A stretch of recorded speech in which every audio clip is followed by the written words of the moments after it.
चलिए एक ऐसे देश की कल्पना करते हैं जिसके खेत सच में सोना उगलते थे, जहां के कारीगरों की उंगलियों में मानो जादू था।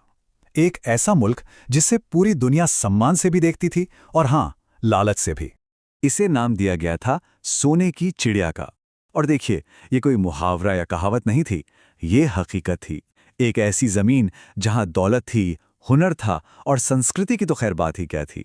अंदाजा लगाइए, एक वक्त था जब ये देश अकेला पूरी दुनिया की इकोनॉमी का 25% हिस्सा था, 25%। लेकिन फिर कहानी बदल गई और ये सुनहरी कहानी एक बहुत ही भयानक दास्तां बन गई। तो ये सब शुरू कैसे हुआ? हुआ यूं कि समंदर की लहरों पर सवार होकर कुछ सौदागर आए। कहने को तो वो व्यापारी थे, एक हाथ में तराजू था, लेकिन उनकी आंखों में एक अलग ही चमक थी, एक प्यासी तलवार की चमक। तारीख याद रखने लायक है, 23 जून 1757। जगह थी प्लासी का मैदान। अब इसे इतिहास में लड़ाई कहा जाता है, पर सच तो ये है कि ये कोई जंग थी ही नहीं, ये तो सरासर एक धोखा था। ईस्ट इंडिया कंपनी का एक आदमी था, रॉबर्ट क्लाइव। उसने बंगाल के नवाब सिराजुद्दौला के सेनापति मीर जाफर को एक लालच दिया, सत्ता का लालच, जो जहर की तरह उसके कानों में घोल दिया गया। क्लाइव का सौदा सीधा था। उसने मीर जाफर से कहा, तुम बस चुपचाप खड़े रहना, नवाब को हम देख लेंगे और बदले में बंगाल की गद्दी तुम्हारी होगी। बस इसी एक लालच ने पूरे हिंदुस्तान की किस्मत का सौदा कर दिया। और हुआ भी वही। मीर जाफर अपनी हजारों की फौज के साथ मैदान में एक मूरत की तरह खड़ा रहा और उधर नवाब सिराजुद्दौला को बेरहमी से मार दिया गया। और बस यहीं से शुरू हुआ वो दौर जिसे इतिहास में द ग्रेट प्लंडर के नाम से जाना जाता है। मतलब एक ऐसी लूट जो शायद दुनिया ने पहले कभी नहीं देखी थी। सोचिए, एक कंपनी एक पूरे देश को लूट रही थी। इसका पहला नज़ारा तो प्लासी की जीत के फौरन बाद ही देखने को मिल गया। बंगाल का जो शाही खजाना था ना, वहां से 100, जी हां, 100 बड़ी नावें भरकर सोना और चांदी कलकत्ता भेजी गई। ये पैसा किसी राजा का नहीं था, ये तो उन किसानों और मजदूरों की पीढ़ियों की मेहनत की कमाई थी, जो अब हमेशा के लिए इस जमीन से दूर जा रही थी। फिर आया साल 1765। कंपनी को मिल गए दीवानी अधिकार। आसान भाषा में कहें तो टैक्स वसूलने का कानूनी हक। अब जरा फर्क देखिए, पहले जो भारतीय शासक थे वो पैदावार का करीब 10% टैक्स लेते थे और वो पैसा वापस जनता पर ही खर्च होता था। लेकिन कंपनी ने क्या किया, उन्होंने टैक्स सीधा 50% से भी ऊपर कर दिया। और ये पैसा जनता की भलाई के लिए नहीं, ये तो सीधा लंदन जा रहा था। उनका मकसद साफ था, राज नहीं करना, बस निचोड़ना था। तो इस बेहिसाब लालच का नतीजा क्या हुआ? नतीजा था 1770 का बंगाल का भयानक अकाल। और ये कोई कुदरती आफत नहीं थी, कोई सूखा या बीमारी नहीं, ये पूरी तरह से इंसानों का बनाया हुआ एक नरसंहार था। 1 करोड़ लोग भूख से तड़प तड़प कर मर गए। और इससे भी ज्यादा दिल दहलाने वाली बात सुनिए, एक तरफ लोग भूख से मर रहे थे और दूसरी तरफ कंपनी के गोदामों में अनाज पड़ा पड़ा सड़ रहा था। लेकिन उन्होंने वो अनाज लोगों को नहीं दिया, नहीं, बल्कि उन्होंने उस साल टैक्स 10% और बढ़ा दिया।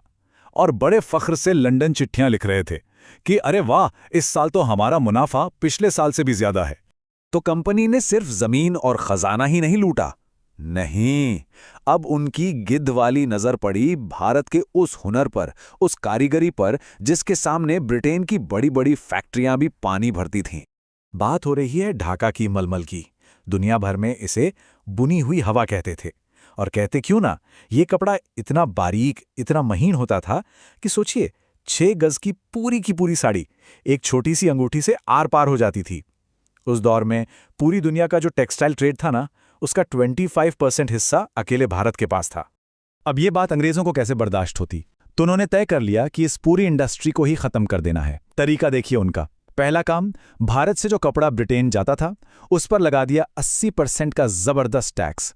दूसरा काम, ब्रिटेन की मशीनों से बना कपड़ा भारत के बाजारों में भेज दिया 0% टैक्स पर। जो बुनकर इस खेल में शामिल होने से मना करते, उनके करघे तोड़ दिए जाते थे। और सबसे वहशी, कहा जाता है कि इस हुनर को जड़ से मिटाने के लिए माहिर कारीगरों के अंगूठे तक काट दिए गए। इस तबाही का आलम यह था कि 1834 में खुद भारत के governor general Lord William Bentinck को लिखना पड़ा। उसने लिखा, भारत के मैदान कपास के बुनकरों की हड्डियों से सफेद हो गए हैं। लाखों लाखों बुनकर या तो भूख से मर गए या फिर सड़कों पर भीख मांगने को मजबूर हो गए। तो अब तक क्या क्या हो चुका था? किसानों की कमर टूट चुकी थी, बुनकरों के हाथ से उनका हुनर छीन लिया गया था, करोड़ों लोग अकाल में मारे जा चुके थे। तो ये जो गुस्सा था, जो दर्द था, वो अंदर ही अंदर सुलग रहा था, एक बारूद की तरह। उसे बस एक चिंगारी की देर थी, और वो चिंगारी भड़की 1857 में। 1857 में वो महान विद्रोह शुरू हुआ। अंग्रेजों ने इसे कुचलने में कोई कसर नहीं छोड़ी। इतनी बेरहमी दिखाई कि उसे शैतानी हवा कहा गया। इस विद्रोह के बाद 1858 में कंपनी का राज तो खत्म हो गया और भारत सीधे ब्रिटेन की महारानी के अंडर आ गया। पर क्या जुल्म रुका? नहीं, जुल्म का सिलसिला चलता रहा। 1919 में जलियांवाला बाग का वो काला दिन आया, जहां जनरल डायर के एक इशारे पर हजारों निहत्थे लोगों पर गोलियां बरसा दी गईं। और फिर आखिरकार 1947 में हमें आज़ादी तो मिली, लेकिन उसकी भी एक बहुत बड़ी कीमत चुकानी पड़ी, देश के बंटवारे के रूप में।